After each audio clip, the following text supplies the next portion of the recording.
नमस्कार, स्वागत है आपका झारखंड समाचार में। रघुवर दास को उड़ीसा का राज्यपाल बनाकर बीजेपी ने निपटाया झारखंड का झमेला। तो वहीं पॉलिटेक्निक ITI में भर्ती के लिए आवेदन की तारीख बढ़ी, अब 2 नवंबर से भरे जाएंगे फॉर्म। झारखंड कर्मचारी चयन आयोग द्वारा आयोजित होने वाली झारखंड इंटरमीडिएट स्तर की संयुक्त प्रतियोगिता परीक्षा 2023 में सम्मिलित होने वाले अब 2 नवंबर से ऑनलाइन फॉर्म भरे जाएंगे। तो वहीं रांची स्मार्ट सिटी में खुलेगा अपोलो अस्पताल। झारखंड स्थापना दिवस पर होगी भूमि पूजन। और बंधु तिर्की का बड़ा बयान, उन्होंने कहा कि जमीन के अवैध कारोबार में भाजपा नेताओं की संलिप्तता अधिक। और मानव तस्करी के शिकार 17 बच्चियों को झारखंड पुलिस ने कराया मुक्त, मुख्य आरोपी गिरफ्तार। तो वहीं सुप्रीम कोर्ट ने स्वीकार की सांसद निशिकांत दुबे की पत्नी के खिलाफ दायर SLP, भूमि खरीद से जुड़ी है मामला। इटकी में अपराधियों ने अंधाधुंध फायरिंग की, शिवसेना के राज्य प्रमुख समेत 3 घायल, 2 की हालत गंभीर। और राज्यपाल बनाए जाने के बाद बोले रघुवर दास, किसी के आने या जाने से पार्टी पर प्रभाव नहीं पड़ता, मायूसी नहीं, झारखंड की जनता खुश है। तो अब तक की सभी बड़ी खबरों पे बात करने से पहले आपसे छोटी सी अनुरोध है कि कृपया वीडियो को एक प्यारा सा लाइक अवश्य कर दीजिएगा, क्योंकि आपका एक लाइक करना ही हमारे मेहनत का फल होता है। तो शुरुआत करते हैं आज की पहली और बड़ी खबर से।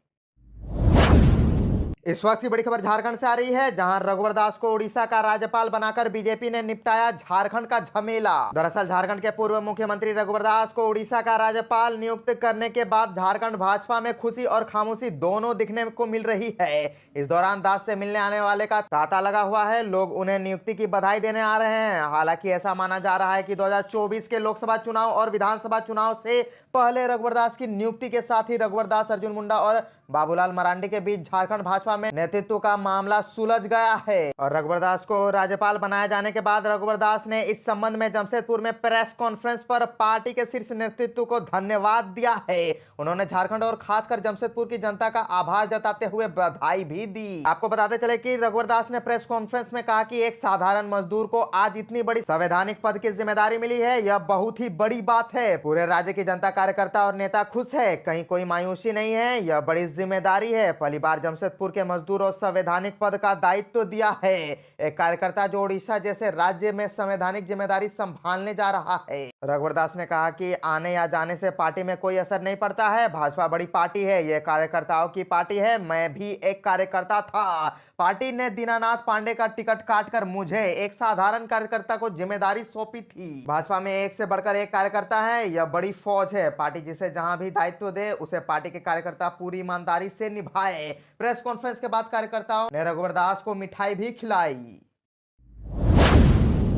पॉलिटेक्निक ITI में भर्ती के लिए आवेदन की तारीख बढ़ी, अब 2 नवंबर से भरे जाएंगे फॉर्म। दरअसल झारखंड कर्मचारी चयन आयोग द्वारा आयोजित होने वाली झारखंड इंटरमीडिएट स्तर संयुक्त प्रतियोगिता परीक्षा 2023 में सम्मिलित होने के लिए अब 2 नवंबर से ऑनलाइन फॉर्म भरे जाएंगे। पहले इस परीक्षा के लिए 20 अक्टूबर से ऑनलाइन फॉर्म भरे जाने थे। आयोग ने ऑनलाइन आवेदन की विभिन्न प्रक्रियाओं का संशोधित कार्यक्रम जारी किया। इसके तहत परीक्षा में भाग लेने के लिए अब ऑनलाइन आवेदन 2 नवंबर से 1 दिसंबर मध्य रात्रि तक भरे जाएंगे। परीक्षा शुल्क भुगतान का भुगतान 4 दिसंबर तक होगा तथा फोटो एवं हस्ताक्षर अपलोड करने की अंतिम तिथि 7 दिसंबर निर्धारित की गई है। ऐसे में ऑनलाइन आवेदन में संशोधन 2 नवंबर से 11 दिसंबर तक हो सकेगा। बता दें कि इस प्रतियोगिता परीक्षा के माध्यम से राज्य के सरकारी पॉलिटेक्निक संस्थानों, औद्योगिक प्रशिक्षण संस्थानों सहित विभिन्न कार्यालयों में निम्न वर्ग लिपिकों के 836 पदों पर नियुक्ति होगी। साथ ही नगर विकास विभाग में आशु लिपिकों के 27 पदों पर नियुक्ति होगी।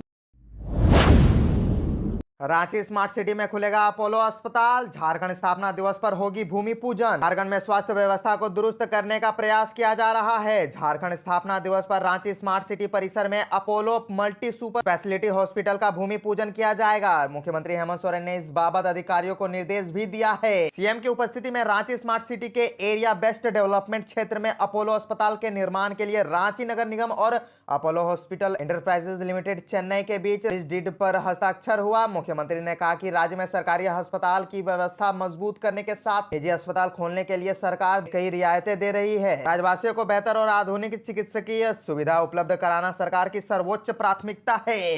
राज्य में स्वास्थ्य व्यवस्था को मजबूत बनाने की दिशा में सरकार लगातार प्रयास कर रही है ताकि आम जनता को बेहतर और आधुनिक चिकित्सकीय सुविधा मिल सके। उन्होंने कहा कि सरकारी अस्पतालों में इंफ्रास्ट्रक्चर को मजबूत किया जा रहा है, जांच और इलाज की आधुनिक सुविधाएं उपलब्ध कराई जा रही है। चिकित्सकों एवं पारामेडिकल कर्मियों की नियुक्ति पूर्ति हो रही है। निजी क्षेत्र के अस्पताल यहां स्थापित हो, इसके लिए भी लगातार प्रयास हो रहे हैं ताकि लोगों को बेहतर इलाज के लिए राज्य के बाहर और बड़े शहरों का रुख नहीं करना पड़े। सीएम हेमंत सोरेन ने Apollo hospital enterprises limited Chennai के प्रबंधन से कहा कि इस Apollo multi super speciality hospital को जल्द से जल्द शुरू करे। इस मौके पर उन्होंने अस्पताल का भूमि पूजन 15 नवंबर को झारखंड स्थापना दिवस के मौके पर करने का निर्देश भी दिया। अस्पताल प्रबंधन ने सीएम हेमंत सोरेन को बताया कि जल्द ही 250 बेड के अस्पताल निर्माण का कार्य शुरू हो जाएगा। पहले चरण में यहां ओपीडी की शुरुआत होगी। उन्होंने कहा कि अस्पताल में स्थानीय लोगों को रोजगार उपलब्ध कराया जाएगा। सामान्य चिकित्सक और पैरामेडिकल कर्मी भी झारखंड के होंगे, जबकि विभिन्न विभागों में विशेषज्ञ चिकित्सकों की नियुक्ति की जाएगी। मुख्यमंत्री ने उम्मीद जताई कि अपोलो हॉस्पिटल इंटरप्राइजेज लिमिटेड के साथ यह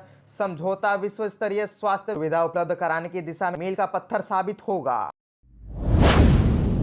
बंधु तिर्की का बड़ा बयान, जमीन के अवैध कारोबार में भाजपा नेताओं की संलिप्तता अधिक। प्रदेश कांग्रेस कार्यकारी अध्यक्ष बंधु तिर्की ने कहा कि भाजपा और इसके नेता संकुचित मानसिकता से ग्रस्त है। इस बात का स्पष्ट प्रमाण है कि राज्य गठन के बाद पिछले 23 साल के दौरान झारखंड और यहाँ के लोगों की ऐसी स्थिति क्यों बनी है और इसके लिए जिम्मेवार कौन है। यदि भाजपा और इसके नेताओं के मन में झारखंड के हित में थोड़ी सी भी सकारात्मक भावना बची हो तो उन्हें संकुचित मानसिकता के दायरे में बाहर निकालना चाहिए। सिर्फ सत्ता के दृष्टिकोण से झारखंडियों को देखने से बाज आना चाहिए। यहाँ के भाजपा नेताओं की बेचैनी बहुत ज्यादा बढ़ गई है, जबकि उन्होंने किसी का भी नाम नहीं लिया था। मैंने स्पष्ट रूप से कहा था कि वैसे लोग प्रत्येक राजनीतिक दल में है। भाजपा नेता और राज्यसभा सदस्य आदित्य साहू द्वारा इस संबंध में कही गई बातें इस बात का स्पष्ट प्रमाण है कि भाजपा में वैसे नेताओं की संख्या कहीं ज्यादा नहीं है जिनकी जमीन मामले में संलिप्तता है, जमीन के अवैध कारोबार लिप्त है। ये बातें तिर्की ने कांग्रेस भवन में आयोजित एक संवाददाता सम्मेलन के दौरान कही। उन्होंने कहा कि झारखंड में जल, जंगल और जमीन की लूट मची है। उस पर भी जमीन के मामले में अनेक वैसे स्वार्थी तत्व संलिप्त है जिन्हें झारखंड से कोई लेना देना नहीं है। वैसे लोग केवल जमीन और कमाई के दृष्टिकोण से ही झारखंड को देखते हैं, भले इससे झारखंड के कितने भी दुर्गति हो।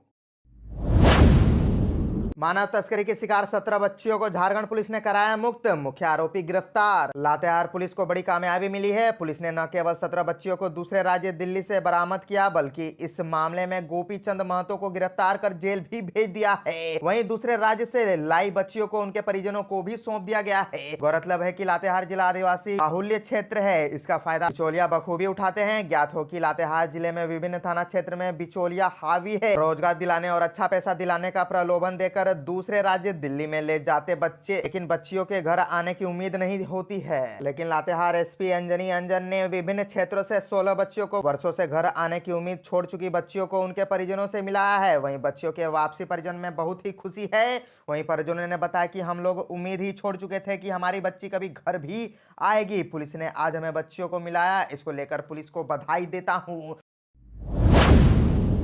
सुप्रीम कोर्ट ने स्वीकार की सांसद निशिकांत की पत्नी के खिलाफ दायर एसएलपी, भूमि खरीद से जुड़ा है मामला। दरअसल देवघर में भूमि खरीद मामले में गोड्डा सांसद निशिकांत दुबे की पत्नी अनामिका गौतम के खिलाफ झारखंड सरकार के द्वारा दाखिल एसएलपी पर सुप्रीम कोर्ट ने सुनवाई हुई। सुप्रीम कोर्ट के न्यायाधीश जस्टिस संजय किशन कौल की बेंच ने इस मामले की सुनवाई की। सुनवाई के दौरान शीर्ष अदालत ने राज्य सरकार की याचिका को स्वीकार कर लिया है। अदालत ने कहा है कि वह इस मामले की सुनवाई करेगा। राज्य सरकार की ओर से सुप्रीम कोर्ट के वरीय अधिवक्ता प्रज्ञा सिंह बघेल, अधिवक्ता तुलिका मुखर्जी और अधिवक्ता बीनू शर्मा ने शीर्ष अदालत में पक्ष रखा। सुनवाई के दौरान अनामिका गौतम की ओर से उपस्थित अधिवक्ता ने हाईकोर्ट द्वारा एफआईआर रद्द किए जाने के फैसले को बरकरार रखने का आग्रह किया, लेकिन सुप्रीम कोर्ट ने हाईकोर्ट के फैसले को बरकरार नहीं रखा। दरअसल झारखंड सरकार ने झारखंड हाईकोर्ट के फैसले के खिलाफ सुप्रीम कोर्ट में एसएलपी दाखिल की थी। एसएलपी के माध्यम से झारखंड हाईकोर्ट के उस फैसले को चुनौती दी गई थी जिसमें हाईकोर्ट ने देवघर में अनामिका गौतम के नाम से दी गई भूमि के मामले में दर्ज प्राथमिकी को निरस्त करने का आदेश दिया था। यह मामला देवघर की उस भूमि खरीद से जुड़ा है जिससे विष्णुकांत झा ने आरोप लगाया था कि जिस जमीन का मार्केट वैल्यू लगभग 19 करोड़ रुपए है, उसे रजिस्ट्री 3 करोड़ में हुई है। झारखंड के इटकी में अपराधियों ने अंधाधुंध फायरिंग की, शिवसेना के राज्य प्रमुख समेत 3 घायल, 2 की हालत गंभीर। दरअसल झारखंड के रांची जिले के इटकी प्रखंड की गढ़वा बस्ती के रंजीत होटल के नजदीक शाम को 3 बाइक पर सवार आधा दर्जन से अधिक हथियारबंद अपराधियों ने बातचीत कर रहे लोगों पर अचानक अंधाधुंध गोलीबारी शुरू कर दी। गोलीबारी में गढ़गांव निवासी शिवसेना के राज्य प्रमुख दीपक सिंह, भोमा सिंह और भंडरा गाँव के नरेश तो गंभीर रूप से घायल हो गए। घायलों को इलाज के लिए जसलोक अस्पताल बजरा में भर्ती कराया बनाया गया। अपराधियों को धर दबोचने के लिए पुलिस कई ठिकानों पर छापेमारी कर रही है। प्रत्यक्षदर्शियों के अनुसार 3 बाइक पर सवार आधा दर्जन से अधिक घातक हथियारों से लैस अपराधी अचानक पहुंचे और होटल के समीप बात कर रहे लोगों पर फायरिंग शुरू कर दी, जिससे वहां भगदड़ मच गई। लोग जान बचाकर इधर उधर भागने लगे। सूचना मिलते ही पुलिस मौके पर पहुंची और मामले की जांच कर रही है। बताया जा रहा है कि नरेश महतो के सिर में गोली लगी है जो फंसी हुई है, वहीं भोमा सिंह पीठ में गोली लग गई है, पेट में फंसी हुई है, जबकि दीपक सिंह की जांग में गोली लगी है। घटनास्थल पर कई थानों की पुलिस पहुंचकर छानबीन कर रही है।